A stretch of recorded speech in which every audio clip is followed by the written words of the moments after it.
மறக்காம சர்ப்ரைஸ் பண்ணுங்க. மனித வாழ்க்கை முழுக்க முழுக்க பணம் சார்ந்ததாக இந்த நூற்றாண்டின் இறுதியில் மாறி அறம், நம்முடைய நம்பிக்கைகள், நேர்மை இதெல்லாம் எங்கே இருக்குது என்றே தெரியாத அளவுக்கு எனக்கு தெரிந்து பாலு சார் சொன்னார், ஒரு கோர்ட்டை பற்றி கதை சொன்னாரா, நீதிபதிகளை பற்றி கதை சொன்னார். நம்மளே நான் நிறைய விஷயங்களை என்னுடைய உரைகளில் அதை பற்றி எனக்கு தெரிந்து மின்னல் என்று ஒரு ஐயா இருக்கார். அவர் மிகப்பெரிய தமிழ் ப்ரொடியூசராக எல்லாம் இருந்தவர். இன்னும் கேட்டால் எம்ஜிஆர் முதலமைச்சராகி அவர் முதலில் அழைத்து முதலமைச்சர் ஆன பிறகு என்னை வச்சு ஒரு படம் எடுத்துக்கோ என்று மின்னலை மட்டும்தான் சொன்னார். மின்னல் அவர் ஒரு முஸ்லீம், ஆனால் அவர் தன்னுடைய பெயரை ஐடென்டிட்டி இருக்கக்கூடாது என்பதை மின்னல்னு மாற்றினார். மின்னல் என்கிட்ட சொன்னார், அந்த சந்திப்பு தான் எம்ஜிஆரை நான் கடைசியாக பார்த்தது. ஏன் சார்ன்னு கேட்டேன். இல்லை, அவர் என்னை அவ்வளோ மதித்தார். ஒரு முதல்வரான பிறகு கடையநல்லூருக்கு தகவல் சொல்லி என்னை வரவழைத்து என்னை வச்சு ஒரு படம் எடுத்துக்கோ என்று சொன்னால் என் மீது அவருக்கு எவ்வளோ பிரியமும் மரியாதையும் இருக்கும். கடைசி வரையிலும் அந்த மரியாதையை காப்பாற்றி கொள்ள வேண்டும் என்று எம்ஜிஆர் இறக்கிற வரையிலும் அவரை போய் பார்க்கவே இல்லை. அவர் ஒரு புத்தகம் எழுதியிருக்கார், நாங்கள் தான் அதை பதிப்பித்துக்கிறோம். அது பிரமாதமான ஒரு விஷயம் எழுதியிருப்பார். என்னென்னா, அவருக்கு ஒரு அரை நண்பன் இருப்பான், 2 பேர் க்ளோஸ் ஃப்ரெண்ட்ஸ். அந்த அரை நண்பன் இவர்கிட்ட ஒரு அந்த காலத்தில் 10,000 ரூபாய் வாங்கிட்டு ஏமாத்திடுவான். ஏதோ ஒரு கொஞ்சம் ஏதோ ஒரு டாக்குமெண்ட் ஏதோ எழுதி கொடுத்துருப்பாருன்னு நினைக்கிறேன். அவன் ஏமாற்றிட்டு கோயம்புத்தூர் போயிடுவான். ரொம்ப ஃப்ரெண்ட்ஸு 2 பேரும் அறையில் ஒன்றா இருந்தவங்க. ஆனால் இவர் கோர்ட்டில் போட்டுருவார். அவன் இவருக்கு லெட்ரு போடுவான், நீ கோர்ட்டில் போட்ட, அது எனக்கு ரொம்ப சந்தோஷம். ஆனால் கோயம்புத்தூர்லேருந்து மெட்ராஸ்க்கு வர்றதுக்கு சார்ஜ் கிடையாது. இந்த ட்ரெயினுக்கு நீ டிக்கெட் வாங்கி கொடுத்தா தான் நான் வருவேன். எக்மோர் ஸ்டேஷனில் என்னை ரிசீவ் பண்ணிக்க அப்படின்னு ஒரு போஸ்ட் கார்டு எழுதி போடுவான். இவர் தான் கேஸ் போட்டவர். இப்போது எதிர்வாதி ட்ரெயினில் வர்றார். இவர் காலைல 5 மணிக்கு போய் எக்மோரில் நின்று அவனை கூட்டின்னு வருவார். 2 பேரும் இவருடைய காரில் இவர் வீட்டுக்கு போவாங்க. குளித்து ரெடியாகி இவர் போய் டிஃபன் வாங்கி கொடுப்பாரு. டிஃபன் சாப்பிட்டு 2 பேரும் ஹைகோர்ட்டுக்கு வருவாங்க. வாய்தா இப்படியே தள்ளி போகும். ஒரு வருஷத்தில் எதுவுமே மத்தியானம் கோர்ட்டு முடிஞ்ச உடனே 2 பேரும் போய் சிக்கன் பிரியாணி சாப்பிடுவாங்க. சாப்பிட்டுட்டு நைட்டு போய் ஒரு ட்ரெயின், எல்லா செலவும் இவருது. இப்போ இவருக்கு ஒரு தடவை கூட இவனை ஏன்டா நாம் கூட்டின்னு வரணும் அப்படின்னு தோணவே தோணாது, கேட்டதே இல்லை. 2 பேரும் பயங்கர சுவாரஸ்யமான நண்பர்கள். கடைசியில் கோர்ட்டில் என்ன தீர்ப்பு வருதுன்னா, நீ 10,000 ரூபாய் இவர் ஏமாத்துனது உண்மைதான், நீ அந்த பணத்தை திருப்பி கட்டலைன்னா 6 மாதம் ஜெயிலு, எல்லாம் தீர்ப்பு வந்துடுது. அப்போ தான் அவருக்கு ஷாக் ஆகுது. ஏன்னா மின்னல் இப்படி பண்ணிட்டேன்றார். அவர் சொல்கிறார், ஒன்றும் இல்லை, ஒரு மனிதனை ஏமாற்றி விட்டு நீ சந்தோஷமாக வாழ்ந்து விடலாம் என்கிற நம்பிக்கையை உடைக்க வேண்டும் என்று நான் கருதினேன். அதான் முக்கியம். இது ஒரு பெரிய விஷயம் இல்லை. இந்த 10,000 ரூபாய் நீ என்னை ஏமாற்றிட்ட, நான் பெரிய ஆள், நான் நிறைய பணம் வச்சுக்கிறேன். ஆனால் ஒருத்தரை ஏமாற்றிட்டு நம்மளை நிம்மதியாக, இது அப்படியே நீங்கள் இந்த உலகத்திற்கு, இந்தியாவுக்கு நீங்கள் பொருத்தி பார்த்தால் பயங்கர ஆச்சரியமாக இருக்கும். நான் பல முறை 100 முறை சொல்லியிருப்பேன். மலையாளத்தில் பஷீர் அப்படின்னு ஒரு மிகப்பெரிய ரைட்டர் இருந்தார். அவர் ஒரு நாள் எழுதிக்கினே இருந்தார். நைட்டு 9 மணிக்கு பசிச்சு, அவருக்கு எழுத்தாளனாக இருந்தாலும் பசிக்கு தானே. இப்போ ஒரு தோசை சாப்பிட்லான்னு போனார். ஒரு கடையில் போய் தோசை சாப்பிட்றாரு. சாப்பிட்டுட்டு பில் கொடுக்கலாம் அப்படின்னு போனால் பர்ஸை காணோம். அந்த கவுண்டரில் உட்காந்துக்கிறவன் டெய்லி 100 பேர் இது மாதிரி பார்க்குறான்ல, 10 பேரையாச்சும் பார்ப்பான்ல, அவன் இவரை பார்த்து என்ன பெரிய பர்ஸ் இல்லையா அப்படின்னு கேட்குறான். அவன் கிண்டல் தான் பண்ணுறான்னு தெரியாமல் இவர் புறப்படும் போது எடுத்து வச்சேன், காணாம் அப்படின்றார். உடனே அவர் என்ன நினைக்கிறாரு, ஹோட்டலில் ஏதாவது வேலை கொடுப்பாங்க, மாவாட்டு சொல்லுவாங்க, வெங்காயம் உரிக்க சொல்லுவாங்க, அதுக்கெல்லாம் எனக்கு ஆளுக்குது, உன் ட்ரெஸ்ஸை கழட்டி வைன்றான். அவர் பயங்கரமாக அதிர்ந்து போயிடுறார்.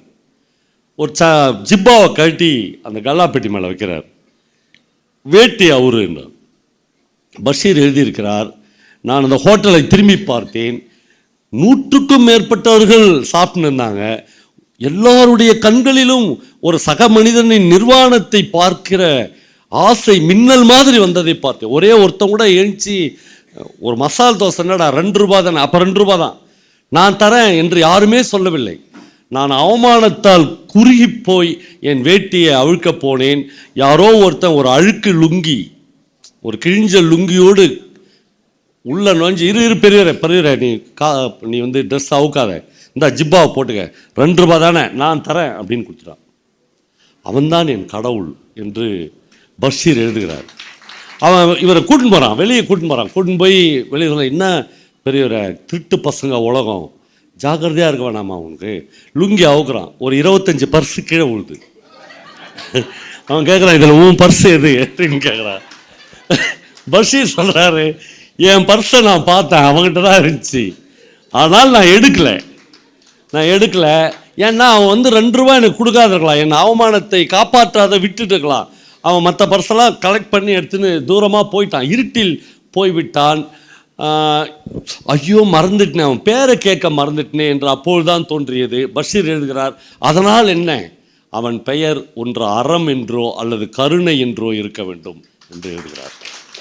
நம்மளே ஒரு பிட்பாக்கெட் அடித்தவனை, ஒரு திருடனை, ஒரு ஒரு ஒரு ஒரு ஒரு 20 பிட்பாக்கெட் அடித்தன ஒருவனை ஒரு எழுத்தாளன் இவனை அறம் என்றோ அல்லது கருணை என்றோ கூப்பிட வேண்டும் என்று எழுதினால் எழுத்தாளனுடைய உலகம் வேறு, பொது சமூகத்தினுடைய மனநிலை வேறு. ஜெயகாந்தன் இதை ஒரு முறை எங்கள்கிட்ட சொன்னார். அவருக்கு கேகேஆர் நகரில் தான் வீடு. அவங்க வீட்டில் வந்து ஒரு 20 தென்னை மரம் இருக்குது. அவங்க ஒய்ஃபு பொண்ணுங்க எல்லாருமே அப்பாட்ட எப்பயுமே சொல்லுவாங்களாம், நிறைய தென்னங்காய் காய்ச்சிச்சு, இறக்கிறதுக்கு யாரையா கூப்பிடு. மெட்ராஸில் போய் யாரை கூப்பிடுன்னு தெரியாது, அவர் கிராமம்னா கண்டுபிடிச்சலாம்.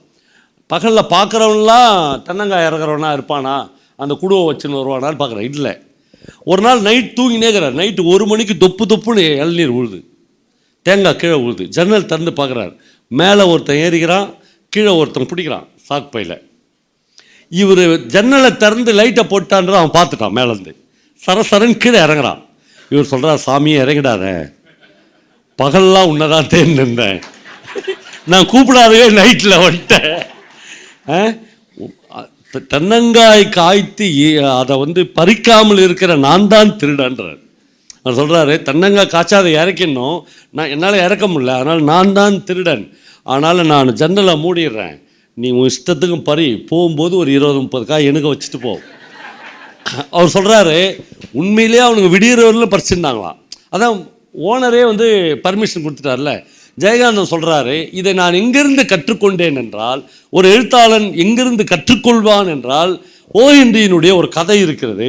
அந்த கதையில் ஒரு சர்ச்சு ஃபாதர் ஒரு திருட்டு பையனை எடுத்து வளர்ப்பார். அவன் வந்து நல்ல பையனாக வளர்க்கணும்னு இருப்பான். திடீர்னு ஒரு நாள் அவனுக்கு பழைய ஞாபகம் வந்து அந்த சர்ச்சில் இருந்த ஒரு வெள்ளி குத்து விளக்கு திருடின்னு போயிடும். கொஞ்ச நேரத்தில் அவனை போலீஸ்காரர்கள் பிடிச்சிருவாங்க, பிடிச்சி கூட்டின்னு வருவாங்க. கூட்டின்னு வந்து, இந்த சர்ச்சில் தான் வேலை செய்கிறேன், நான் திருடல, ஃபாதர் தான் எனக்கு சர்ச்சு இந்த குத்து. அந்த அந்த திருடன் வந்தோடனே இன்னொரு குத்து விளக்கை எடுத்துக்கொண்டு பாதிரியார் எதிரில் போகிறார். போய் சொல்கிறார், என்ன நண்பா, அவனுக்கு நான் 2 குத்து விளக்கை கொடுத்த உன்னை எங்கேயோ விட்டு போயிட்டேன், இந்த இதை எடுத்துக்கோன்னு சொல்கிறார். ஜெயகாந்தன் சொல்கிறார், நான் அப்போதுதான் ஒன்றை கண்டுபிடித்தேன், திருடுபவனெல்லாம் திருடன் இல்லை என்று எனக்கு புரியல.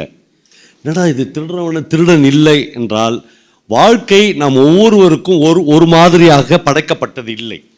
எப்படி ஒரு பேப்பர் போடுகிற பையனுக்கும் என் மகள் மானசிக்கும் ஒரே மாதிரியான வாழ்க்கை இல்லையோ, அதே மாதிரி ஒரு நீதிபதி ஐயாவுக்கும் ஒரு பிட்பாக்கெட் அடிப்பவனுக்கும் வாழ்க்கை, அதன் மீதான நியாயங்கள் ஒன்றல்ல. அதை தான் ஜெயகாந்தன் வாழ்க்கை என்பதே அந்தந்த நேரத்து நியாயங்கள் என்று சொல்கிறார். வாழ்க்கையில் பொதுவான நியாயம் என்று யாருக்குமே கிடையாது. நீங்கள் பிறந்ததிலிருந்து இறக்கிற வரையில் ஒரு நியாயம் யாருக்கும் கிடைக்காது. வாழ்க்கை உங்களுக்கு ஒவ்வொரு நேரத்திலும் ஒரு நியாயத்தை சொல்லித்தரும் என்று சொல்கிறார். நம்மளை திரும்ப திரும்ப இந்த மனித வாழ்க்கை நமக்கு நிறைய விஷயங்களை கற்றுத்தருகிறது. நான் ஏற்கனவே வழக்கறிஞர்கள் மத்தியில் பேசுகிற போது ஒரு விஷயத்தை பகிர்ந்து கொண்டேன். எனக்கு கேரளாவில் திருடன் மணியம்பிள்ளை என்று ஒரு ஆத்மார்த்தமான நண்பர் இருக்கிறார். ஒரு திருடன் எப்படி ஒரு எழுத்தாளனுக்கு நண்பனாக இருக்க முடியும் என்றால், திருடன் மணியம்பிள்ளையினுடைய ஆட்டோபயோகிராபிக்கு தமிழில் 4 வருடத்துக்கு முன்னால் சாகித்ய அகாடமி விருது கிடைத்தது. அவர் தன்னுடைய லைஃப்பை எழுதியிருக்கார். திருடன் மணியம்பிள்ளை என்கிற பெயரிலே அதுக்கு சாகித்ய அகாடமி விருது கிடைத்தது. கொல்லம் டிஸ்ட்ரிக்ட் கோர்ட்டில் உள்ள சுரேஷ்குமார் என்கிற ஒரு சீனியர் அரசாங்க வக்கீல் நான் எழுதிய ஒரு புத்தக வெளியீட்டு விழாவுக்கு என்னை வெளியிடுவதற்காக கூப்பிட்டுருந்தார். நான் போய் டிபியில் எனக்கு ரூம் போட்டிருந்தாங்க. டிபியில் தங்கியிருந்தேன். நான் மணியம்பிள்ளைக்கு சொல்லி நான் டிபியில் தங்கியிருக்கேன், ஃபேமிலியோடு வந்திருக்கேன், நீங்கள் வாங்கன்னு சொன்னேன். மணியம்பிள்ளை என்னை பார்ப்பதற்காக வந்திருக்கார். சுரேஷ்குமார் தன்னுடைய மனைவி தன்னுடைய குடும்பத்தோடு வந்து எனக்கு கிஃப்ட்லாம் கொடுத்து என்னை இவரை அறிமுகப்படுத்துகிறேன். சுரேஷ், இவர் பெயர் திருடன் மணியம்பிள்ளை அப்படின்னு. அவர் ஆடிட்டார். அவர் வந்து கல்வனோ அப்படின்னாரு, மலையாளத்தில் கல்வனே அப்படின்னா. நான் சொல்லிட்டு சொன்னேன், இவர் எழுதின ஆட்டோபயோகிராபிக்கு சாகித்ய அகாடமி அவார்டு கிடச்சிக்குதுன்னு. அவர் ஆடி, உங்கள் புஸ்தகத்துக்கு சத்தியமாக கிடைக்காது சுரேஷ் அப்படின்னு. ஏன் அப்படின்னா, நீங்கள் நம்ப வேண்டும், அந்த புத்தகம் இருக்கிறது காலச்சுவடில் போட்டுக்கிறாங்க, நீங்கள் படிக்கலாம். மணியம்பிள்ளை அந்த புத்தகத்தை இப்படி தான் தொடங்குகிறார். கோபன், இந்து கோபன் என்பவர் அந்த புத்தகத்தை எழுதியிருக்கிறார். அதில் சொல்கிறாரு, ஒரு 15 நாள் கேரள போலீஸ் தாமதித்திருந்தால் நான் மத்திய மந்திரியாகி இருப்பேன் அப்படின்னு சொல்கிறார். ஏனென்றால் நண்பர்களே, மணியம்பிள்ளைக்கு சிமோகா தொகுதியில், கர்நாடகாவில் உள்ள சிமோகா தொகுதியில் எம்பி சீட் கொடுத்து தேர்தல் பிரச்சாரம் வெகுவாக நடந்து கொண்டு இருக்கிறது. என்ன ஒப்பந்தம்னா, இந்த எலெக்ஷனில் அவர் ஜெயிச்சிட்டார்னா சென்ட்ரல் மினிஸ்டர். ஆனால் 15வது நாளில் கேரளா போலீஸ் கர்நாடகாவுக்கு போய் அவர் அரெஸ்ட் பண்ணிடுறாங்க. அரெஸ்ட் பண்ணி எல்லாமே தவிடு பொடியாக விடு. அங்கேருந்து தான் அவருடைய லைஃப்பை தொடங்குகிறார். மணியம்பிள்ளையினுடைய அந்த புத்தகத்தை படிச்சிங்கன்னா பயங்கர சுவாரஸ்யமாக. நான் ஒரே ஒரு சம்பவத்தை மட்டும் சொல்கிறேன். அவர் வந்து சில லாஜிக்ஸ்லாம் வச்சுருப்பார். யார் வீட்லேயும் போய் அவ்வளோ ஈஸியாக திருட மாட்டார். அவர் யார் யாரெல்லாம் புது பணக்காரனானா, அவன் யார் யாரெல்லாம் புறநகர் பகுதியில் பெரிய மாடி வீடு கட்டிக்கிறான், எந்த வகையில், இதெல்லாம் ஒரு சர்வே பண்ணி அந்த வீட்டில் மட்டும்தான் நுழைவார். அந்த மாதிரி ஒரு வீட்டில் போய் பயங்கர சக்ஸஸ்ஃபுல்லாக திருடிட்டு வீட்டில் போய் படுத்துட்டார். கொள்ளமே அவர் போய் நைட்டு வீட்டில் செட்டில் ஆகிட்டார். காலையில் வீட்டுக்காரர் எழுந்துச்சு அதிர்ச்சி அடைஞ்சிட்டான். வீட்டில் இருக்கிற பல பொருள் எதுவுமே இல்லை, வாஷ் அவுட். நேராக போலீஸ் ஸ்டேஷன் போகணும்ல, ரிப்போர்ட் கொடுக்க போகல. அவர் கார் எடுத்து நேராக மணியம்பிள்ளை வீட்டுக்கு போயிட்டார். போய் கதவை தட்டி எழுப்புறாரு. ஒரு தூக்க கழகத்தில் வந்து யாருன்னு கேட்குறாரு. ரொம்ப கேஷுவலாக அவர், அண்ணன் நைட்டு என் நம்ம வீட்டுக்காக வந்தீங்க பழகுது அப்படின்னு ஆரம்பிக்கிறார். அவர் மணியம்பிள்ளை சொல்கிறாரு, நான் வரலையே அப்படின்றாரு. இல்லை, அண்ணன் தான் வந்தேங்க, எனக்கு வந்ததெல்லாம் தெரியும், நான் சத்தியமாக போலீஸுக்கு போகல, எனக்கு ஒரே ஒரு பிரச்சனையை மட்டும் செட்டில் பண்ணிட்டீங்கன்னா நான் அப்படியே போயிடுறேன்றார். நான் தான் வரலன்றனே அப்படின்றாரு. மறுபடியும் அவர் கேட்டதுனால இவர் சொல்கிறார், ஒன்றும் இல்லை, நான் புலி சைஸில் 2 நாய் வளர்க்குறேன். என் பிள்ளைங்களாம் கடைசி காலத்தில் காப்பாற்றாதுன்னு தெரிஞ்சு எல்லாம் ஃபாரின் போயிடுச்சு. இந்த நாய்ங்க 2 நம்மளை காப்பாற்றுறோன்னு நினச்சேன். அதுங்களை எப்படி ஏமாத்துறீங்கன்னு மட்டும் சொல்லுங்க. போலீஸ் ஸ்டேஷனுக்கே போகல. மணியம்பிள்ளை சொல்கிறாரு, இல்லை நான் ஒரு வீட்டில் திருடுறதுன்னு முடிவு எடுத்துட்டேன்னா, பாருங்கள் அவர் லாஜிக்கு, அந்த வீட்டில் ஒரு வாய் சாப்பிடாமல் திருடவே மாட்டேன். இந்த உண்ட வீட்டுக்கு ரெண்டகம் செய்கிறதுன்னுவாங்கள்ல, அது என் சின்ன வயசுலேயே எனக்கு பதிஞ்சிச்சு. உங்கள் வீட்டுக்கு ராத்திரி ஒரு 8-8:30 மணிக்கே வந்து செட்டில் ஆகிட்டேன். வந்து பார்த்தா ஃப்ரிட்ஜை திறந்து பார்த்தேன். மத்தி மீன் வந்து மசாலா போட்டு வச்சுருந்தீங்க. கொஞ்சம் குழம்பு வச்சுட்டு, கொஞ்சம் சுடுசோறு வச்சுட்டு, கொஞ்சம் ஃப்ரை செஞ்சு, இது வரலும் வீட்டில் இருக்கிற எவனுக்குமே தெரில. வீட்டில் எவனோ ஒருத்தன் வந்து சமையல் பண்ணுகிறான். எல்லாம் சாப்பிட்டுட்டு கொஞ்சம் மயக்க மருந்து கலந்து நீங்கள் சாப்பிட்ற தட்டில் வீட்டுக்குள்ளேருந்து உங்கள் நாய்ங்களுக்கு கொடுத்தேன். பொண்ணாட்டம் சாப்பிட்டுச்சு. அப்புறம் என் வேலையெல்லாம் முடிச்சுட்டு வந்துட்டேன். போயிட்டு வரேன்னா, வீட்டில் இருக்கிறது எல்லாமே எட்டுன்னு வந்துட்டீங்க, இனிமேல் அந்த பக்கம் வராதிங்க, நம்ம கணக்கு வழக்கெலாம் தீர்ந்துடுச்சு அப்படின்ட்டு வீட்டுக்காரர் போயிடுறாரு. போனோடனே அந்த நாய்ங்க வீட்டுக்காரை பார்த்தோடனே அப்படி பாசத்தில் எகிருது. இப்போ எகிருங்க அப்படின்னு அது கூட உட்காந்து நாய்கிட்ட பேசுகிறார். நீங்கள் மனுஷன் தோல்வி அடைஞ்சிட்டா கடவுள்கிட்ட பேசுவாங்க, கேட்டுக்கிறீங்களா? எத்தனை தேங்காய் உடைக்கிறது, எவ்வளோ நாள் நான் என்ன செய்யலை உனக்கு, இப்படி சோதிச்சா அப்புறம் என்ன பண்ணுறது, உனக்கு எனக்கு உறவு முறிய வெட்டிட்டான். எல்லா நம்பிக்கை இழக்கும்போது கடவுள்கிட்ட பேசுவான். இவர் வந்து நாய்கிட்ட பேசுவார். நான் உங்களுக்கு என்ன துரோகம் என்ன, ஒருத்தன் வீட்டுக்குள்ளேருந்து மத்தி மீன் கொடுத்தா சாப்பிட்ருவீங்களா நீங்கள்? அவர் சொல்கிறாரு, ஒரு மத்தி மீனுக்கு இப்படி சோரம் போயிட்டீங்களாடா என்றார். நம்பர்களே, அந்த ஆட்டோபயோகிராஃபி படிச்சிங்கன்னா அப்படியே அசந்துருவோம் நம்ம. 6வது நாள் ஒரு நாயும், 9வது நாள் இன்னொரு நாயும் அண்ணன் தண்ணி எதுவுமே சாப்பிடாமல் செத்து போனது. நம்ம இவ்வளோ ஒரு விசுவாசமின்மையாக ஒரு நம்முடைய வீட்டு முதலாளிக்கு இருந்து விட்டோமே என்கிற அந்த துக்கத்தை, அதுக்கப்புறம் அவங்க சாப்பிடவே இல்லை. இப்போது வாழ்க்கை ஒவ்வொருவருக்கும் ஒரு மாதிரியாக எல்லாமே நடக்கிறது. தமிழில் நாம் சட்டம் படித்திருக்கிறோம். நாம் ஒவ்வொரு நாளும், இப்போ நீதிபதியெலாம் இருக்கார், ஒவ்வொரு இரவும் அவர் பல புத்தகங்களை பல சட்ட புத்தகங்களை ரெஃபர் பண்ண வேண்டியிருக்கிறது. ஒரு தீர்ப்பு கூட தவறாக மாறிவிடக்கூடாதே என்கிற ஆதங்கம் ஒவ்வொருவருக்கும் இருக்க வேண்டியிருக்கிறது. ஆனால் சட்டம் படிக்கிற நீதிபதிகளும் சட்டம் படிக்கிற வழக்கறிஞர்களும் அதன் கூடையே நம்முடைய தமிழ் இலக்கியங்களை படிக்கிற போது அந்த தீர்ப்புகள் இன்னும் ஈரமானதாக அமையும் என்று நான் கருதுகிறேன்.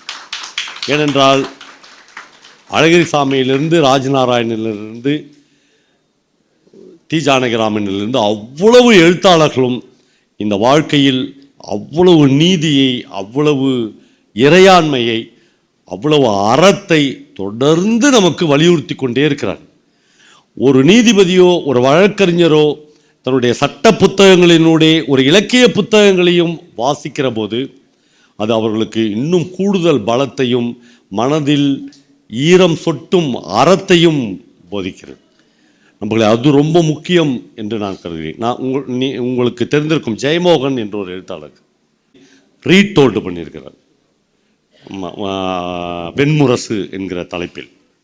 அவருடைய ஒரு கதையை நான் உங்களோடு பகிர்ந்து கொள்ள விரும்புகிறேன். அவர் சோற்று கணக்கு என்று ஒரு கதை எழுதியிருக்கிறார். ஒரு நாடார் கம்யூனிட்டியை சேர்ந்த பனைமரம் ஏறி பிழைக்கிற ஒரு குடும்பத்தைச் சேர்ந்த ஒரு பையனுக்கு அரிசி சோறை பார்த்து பல நாட்கள் இருக்கும். இதற்கு மேல் வறுமை தாங்க முடியாது என்கிற மனநிலையில் அந்த பையனை கூட்டின்னு போய் திருவனந்தபுரத்தில் உள்ள தன்னுடைய தங்கச்சி வீட்டில் அப்பாவும் அம்மாவும் அந்த பையனை விட்டு வருவார்கள். காலையில் 8 மணிக்கு தொடங்குகிற அந்த பையனுடைய வேலை இரவு 10 மணி வரையிலும் அந்த வீட்டில் வேலை வாங்குவார்கள். 10 மணிக்கு அந்த வீட்டில் இருக்கிற அத்தை அவனுக்கு கொஞ்சம் கஞ்சி போட்டு கொடுப்பார். முதல் நாளிலேயே இந்த வீட்டில் நமக்கு வரவேற்பு எப்படி இருக்கும் என்று அந்த பையனுக்கு, படிக்கிற பையன், ஒவ்வொரு நாளும் அந்த பையனுக்கு பசி என்பது மட்டுமே தன்னுடைய வாழ்க்கையின் எல்லாமுமாக இருக்கும். தமிழ்ச்செல்வன் என்கிற ஒரு எழுத்தாளர் தன்னுடைய ஒரு கதையில், பாவனைகள் என்கிற ஒரு கதையில் எழுதியிருப்பார்.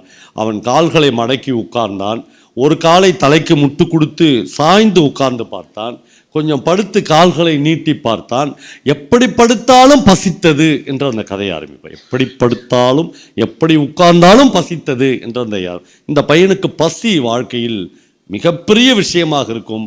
இவன் 9வது படிக்கிற போது அவன் கிளாஸில் இருக்கிற ஒரு பையன் சொல்லுவான், ஏன்டா பசின்னு சாவற, கெத்தேல் சாய்ப்பு கடையில் போய் சாப்பிடு என்று சொல்லுவான்.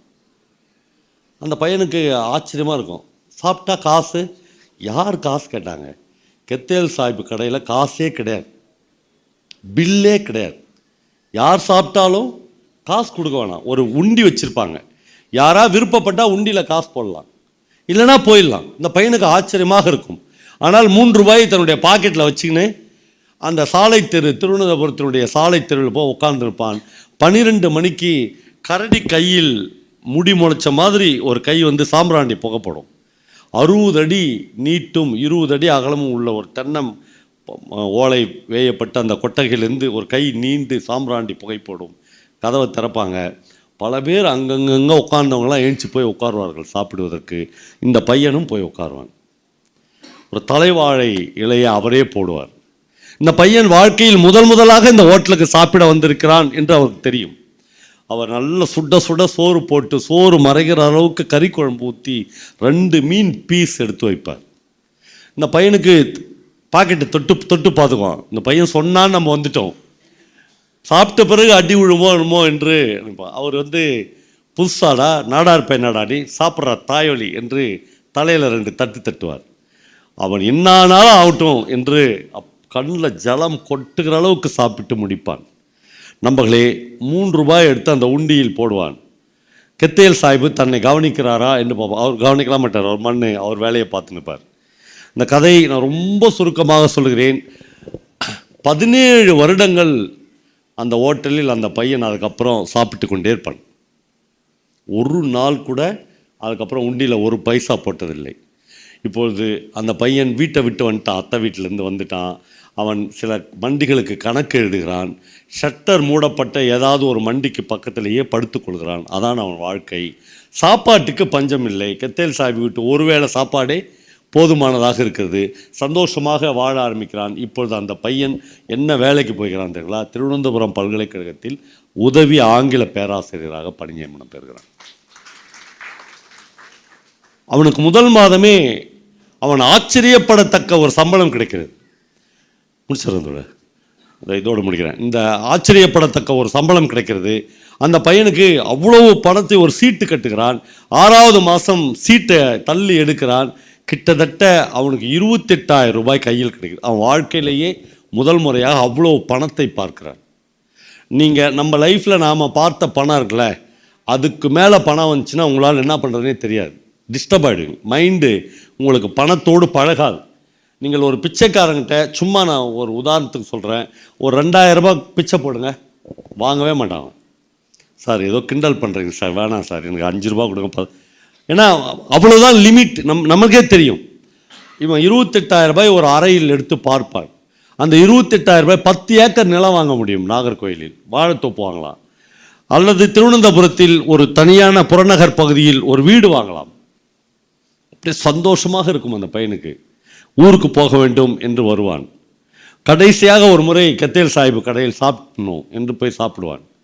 அன்றைக்கு இவனை மாதிரியே 17 வருஷத்துக்கு முன்னாடி இவன் எப்படி இருந்தாலும் அப்படி சின்ன பசங்களாக 2 பசங்கள் தயங்கி உள்ளே நுழைந்து தலைவாழை இலை போட்டு சாஹிப் அவர்களுக்கு சோறு வச்சுட்டு, தாயொலி நல்லா சாப்பிடுங்கடா, வெள்ளாளா பசங்களாடா நீங்கள் என்று கேட்டுக்கொண்டிருப்பார். இவனுக்கு ஒரு மாதிரி கண் கலங்கும். சாப்பிட்டு முடிச்சு விட்டு, 17 வருஷத்துக்கு முன்னாடி நம்ம 3 ரூபா போட்ட உண்டியல் இது, நம்ம கையில் இவ்வளோ பணம் இருக்கிறது, இன்னொரு 100 ரூபாய் போடலாம் என்று ஒரு 100 ரூபாய் எடுத்து அந்த உண்டியலில் போடுவான். கத்தேல் சாஹிப்பை திரும்பி பார்ப்பான். அவர் பார்க்க மாட்டார். அவர் சோறு போட்டுனவர். ஜெயமோகன் அந்த கதையில் ஒரு இடத்தில் எழுதுகிறார், கெத்தேல் சாஹிப்பின் முடிகள் முளைத்த கரடி மாதிரி முடிகள் முளைத்த அந்த கைகள் எனக்கு என் தாயின் 3வது முளைகள் என்று எழுதியிருக்கிறார். அவ்வளவு பேருக்கு சோறு போடுகிற ஒரு கை கெத்தேல் சாஹிப்பின் கை. அந்த பையன் 100 ரூபாயை உண்டியில் போடுவான். கெத்தேல் சாஹிப் அவனை பார்க்க மாட்டார். இன்னொரு 100 ரூபாயை போடுவான். போட்டுக்கொண்டே இருப்பான். உண்டி நம்பிவிடும். ஆனால் பார்க்கவே இல்லை என்ற கெத்தேல் சாஹிப் ஒரு குரல் மட்டும் வெளியே வரும், இன்னொரு உண்டி மாத்து என்று சொல்வார். இன்னொரு உண்டியை மாற்றுவார்கள். இருக்கிற எல்லா பணத்தையும் அவன் அதை உண்டியில் போட்டுருவான். மாத்ருபூமி பேப்பரை சுருட்டி தூர போட்டுருவான். இப்பொழுது பஸ் ஏறி நாகர்கோயிலுக்கு போவான். ஒரு சோற்று கடனை நான் அடைத்து விட்டேன், இன்னொரு சோற்று கடன் இருக்கிறது. அது அத்தைக்கு நான் அடைக்க வேண்டிய, அத்தை டெய்லி எழுதி வச்சுருப்பாங்க. ஒரு நோட்டில் டெய்லி இவன் என்ன சாப்பிட்டான்னு எழுதி வச்சுருப்பாங்க. அத்தைக்கு காசு கொடுத்து சோற்று கடனை அடைக்கவே முடியாது. அத்தைக்கு அனாதையாக ஒரு பெண் நிற்கிறாள், அவளை கல்யாணம் பண்ணி அதையும் தீர்க்க வேண்டும் என்று அந்த பையன் போவான். வாழ்க்கை மேடு பள்ளங்களால் நிறைந்தது. நண்பர்களே, இந்த கதை ஜெயமோகனால் எழுதப்பட்டு இணையத்தில் வெளிவந்த போது பல்லாயிரக்கணக்கான இன்றைக்கு உலகம் முழுக்க இருக்கிற ஐடியில் வேலை பார்க்கிற பல பசங்க ஜெயமோகனுக்கு மெயில் போட்டார்கள். நான் சாப்பிட்டது உங்களுக்கு எப்படி சார் தெரியும்? என்னுடைய கணக்கு உங்களுக்கு எப்படி தெரியும்? நான் தான் கெத்தேல் சாஹிப் கடையில் பல வருடங்கள் ஓசியில் சாப்பிட்டு இருக்கிறேன். இன்னும் அந்த கடை இருக்கிறதா என்று கேட்டு வருகிறார்கள். ஒரு வகையில் கெத்தேல் சாஹிப் மாதிரியான ஆட்கள் அந்த பாண்டிச்சேரியில் பையனை கூட்டினு கோர்ட்டுக்கு போய் வந்த அந்த அப்பா மாதிரியான ஆட்கள் தான் இந்த உலகத்தை இன்னும் காப்பாற்றுகிறார்கள் என்று நான் நினைக்கிறேன். அவர்கள்தான் இந்த அறத்தை நம்முடைய கைகளுக்கு மாற்றி தருகிறார்கள். அது இந்த பூமியில் இருக்கிற வரையிலும் மழை பெய்யும். அது இந்த பூமியில் இருக்கிற வரையிலும் சகமனித அன்பு மேலிடும். சகமனித அன்பும் தோழமையும் நீடிக்கிற வரையிலும் இந்த நீதிமன்றங்களும் இந்த நாட்டில் ஒட்டுமொத்த நீதிமன்றங்களும் மூடப்பட வேண்டும் என்று நான் ஆசைப்படுகிறேன். இந்த வழக்குகள், இந்த போராட்டங்கள், ஆமாம், நீங்கள் பரவாயில்ல, வேற வேலைகளுக்கு நாம் போகலாம். மனிதர்களை நாம் நேசிக்கிற அன்பின் நிமித்தம் கட்டுப்படுகிற எவ்வளவு விவாகரத்து வழக்குகள், எவ்வளவு கருத்து வேறுபாடுகள், இது இல்லாத, கோடுகள் இல்லாத ஒரு உலகம் இந்த உலகத்தில் சூழ வேண்டும் என்று ஆசைப்படுவது மாதிரி வழக்குகள் இல்லாத ஒரு உலகம் வர வேண்டும் என்று ஒரு எழுத்தாளனாக கனவு கண்டு